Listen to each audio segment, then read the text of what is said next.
Michigan. Congressman Wahlberg is actually a pastor by background and training and vocation before he got into elected politics. So I was telling JB last night, we have a pastor who's come to Capitol Hill, so he's used to giving the Sermon on the Mount. But in looking at, we've worked with the congressman. He's been our great champion on the Davis-Bacon Act issue. Held a hearing earlier this year where Kurt was a witness to look into the problems with what the Labor Department has done. In looking at the congressman's bio and preparing for today, he has some background in the Michigan State legislature before he came to Congress. He is a pastor, but he's also a Harley driver too, so a varied background.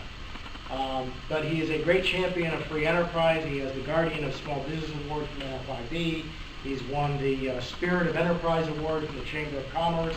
He has a 100% voting record with the Business Coalition for Fair Competition.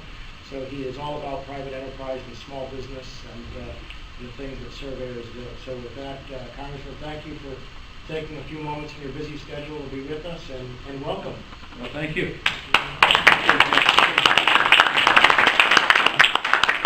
And being a pastor, not only being able to give the Sermon on the Mount, we also take up collections. But I'm not a tax collector. That's for certain. So don't worry about that. I started out majoring in forestry and land management, in fact, and that's where at State University in Illinois, where God kind of changed direction in my life. I guess the surveying of my life took place, and I realized there was maybe a better direction for me to go. And my best buddy, growing up through grade school, junior high, high school, and into college, both of us were majoring in forestry and land management. He ended up transferring down to Nacogdoches, Texas, to Stephen F. Austin State University, and finished his degree in forestry and land management, and then went into surveying. And Chris has surveyed down in Texas up until just recent few years when he was brought into a municipal government situation, still doing some surveying, but some additional things as well. So have some friends in the surveying industry.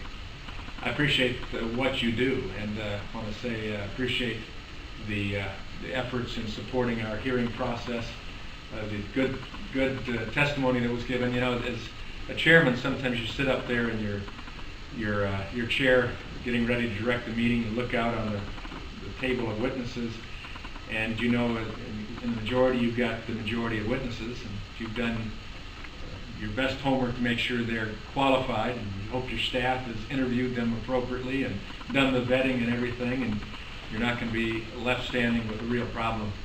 And so it is a special benefit when you have someone who understands the field, can communicate it as well, and can talk about issues of pertinence to a committee or subcommittee hearing, in this case, on the issue of Davis-Bacon. Davis-Bacon is not a law that I'm a fan of. There was a time, 1931, when it was probably very appropriate.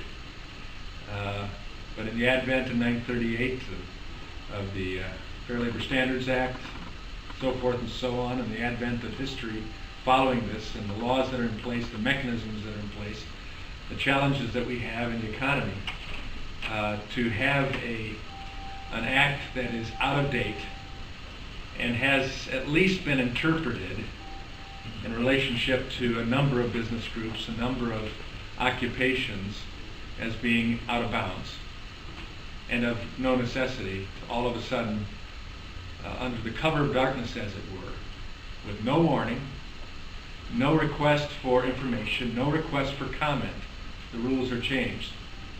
And now surveying crews are, I guess we say, are laborers and mechanics, because that's what the law contends that Davis-Bacon Act is meant to work with.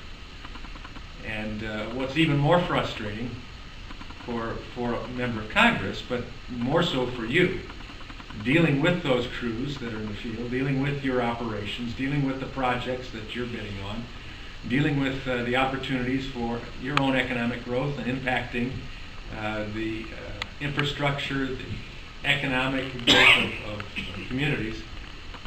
You don't have any rules that define how you're supposed to deal with your crews under Davis-Bacon.